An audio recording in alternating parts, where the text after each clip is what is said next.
अगर आप भी चाहते हैं बिट्टू मलंगिया एंटरटेनमेंट का ऑडियो वीडियो सबसे पहले आप तक पहुंचे, तो लाल बटन को दबाकर चैनल को सब्सक्राइब करें और बेल आइकन दबाना ना भूलें।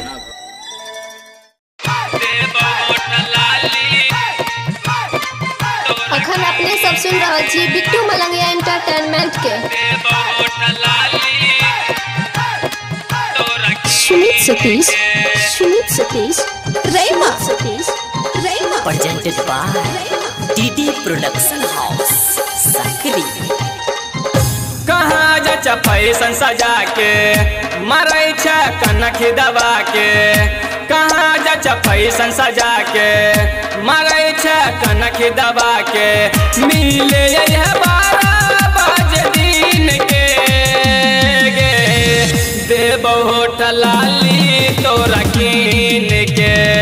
कहाँ जा फैशन सजा के मरै छ कनख दबा के, कहाँ जा फैशन सजा के मरै छ कनख दबा के।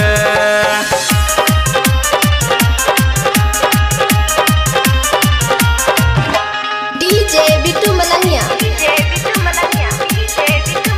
मधुबनी।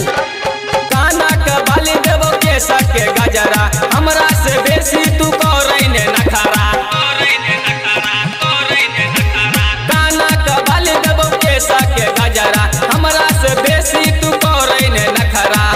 नहीं तो पटेबो तोरा बहिन के गे देबो ठलाली तोरा कीन के। कहाँ जा फैशन सजा के मरै छ कनख दबा के, कहाँ जा फैशन सजा के मरै छ कनख दबा के। अखन अपने सब सुन रहे छी बिट्टू मलंगिया एंटरटेनमेंट के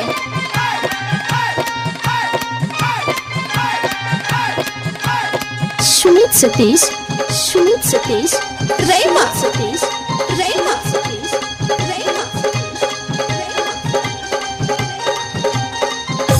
देखी के तोरा हमरा किछ नहीं फुराएगे, तोरे हमे के बनबो जमाएगे। देखी के तोरा हमरा किछ नहीं फुराएगे, तोरे हमे के बनबो जमाएगे। कत जाय छ दिल के चैन छीन के गे देबो होठ लाली तोरा कीन के। कहाँ जा फैशन सजा के मरै छ कनख दबा के, कहाँ जा फैशन सजा के मरै छ कनख दबा के।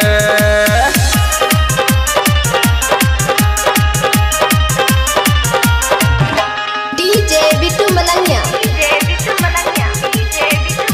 मधुबनी। राइटर सुनील सन मिलतोगे सजना, मिथिलेश रोहित के बना ले तू अपना। बिट्टू हेमंत सन मिलतोगे सजना, संजीव हुकुम देव के बना ले तू अपना। गायक कृष्ण सनील छदीन के गे देबो होठ लाली तोरा कीन के।